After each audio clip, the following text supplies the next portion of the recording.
Naquele tempo, Jesus levou consigo Pedro, João e Tiago e subiu a montanha para rezar. Enquanto rezava, seu rosto mudou de aparência e sua roupa ficou muito branca e brilhante. Eis que 2 homens estavam conversando com Jesus. Eram Moisés e Elias. Eles apareceram revestidos de glória e conversavam sobre a morte que Jesus iria sofrer em Jerusalém. Pedro e os companheiros estavam com muito sono. Ao despertarem, viram a glória de Jesus e os 2 homens que estavam com ele. E quando estes homens se iam afastando, Pedro disse a Jesus: Mestre, é bom estarmos aqui. Vamos fazer 3 tendas, uma para ti, outra para Moisés e outra para Elias. Pedro não sabia o que estava dizendo. Ele estava ainda falando quando apareceu uma nuvem que os cobriu com sua sombra. Os discípulos ficaram com medo ao entrarem dentro da nuvem. Da nuvem, porém, saiu uma voz que dizia: Este é o meu filho amado escolhido. Escutai o que ele diz. Enquanto a voz ressoava, Jesus encontrou-se sozinho. Os discípulos ficaram calados e naqueles dias não contaram a ninguém nada do que tinham visto. Esse evangelho é riquíssimo, não somente para engrandecer, aumentar a nossa fé, mas porque nos tira várias dúvidas. Primeira delas, não existe reencarnação. Esta é uma das passagens que refuta completamente a ideia espírita de reencarnação. Por que, Marcos? Por que você está dizendo isso? Porque os espíritas dizem que João Batista, o último profeta, o maior deles, porque além de falar do Messias, apresentou o Messias, apresentou Jesus Cristo. João Batista, segundo esses espíritas, seria a reencarnação de Elias. Mas o próprio João Batista, em outra passagem, obviamente, diz que não é Elias. Aqui nós vemos Elias e Moisés, que já faleceram, aparecerem para Jesus Cristo. E segundo a própria doutrina espírita, a alma desencarnada apareceria com a aparência, desculpe a redundância, da última encarnação, podemos dizer assim. E a última encarnação seria a de João Batista, se Elias realmente tivesse reencarnado em João Batista. O que não aconteceu. Aparecem Moisés e Elias para Jesus. E existem várias outras passagens, como aquela em Hebreus 9, 27, em que Jesus diz: os homens só morrem uma vez, logo em seguida vem juízo. A própria parábola do rico e do Lázaro, que diz que só existe uma vida e que quem for ter com os mortos vão se arrepender.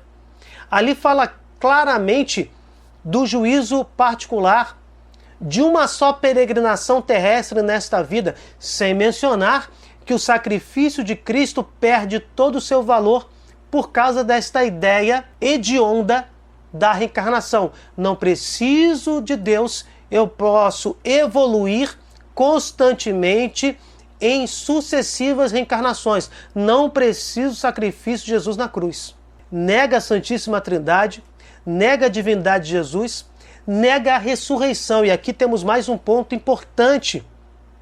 Jesus, sem ressuscitar, ele ainda não tinha ido para a cruz, não tinha sido morto pela maldade dos homens.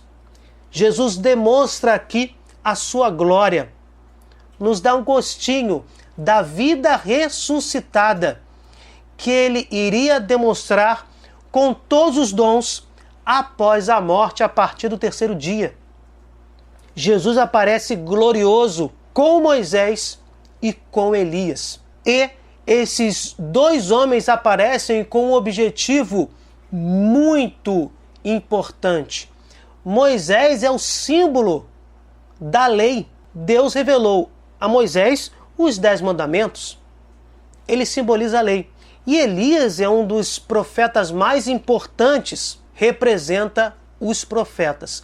A lei e os profetas são o ápice, o tema central, as colunas, podemos dizer assim, do Antigo Testamento. Jesus, que é o núcleo do Novo Testamento, é a própria nova e eterna aliança entre Jesus homem e Jesus Deus, está confirmando a antiga aliança, o Antigo Testamento.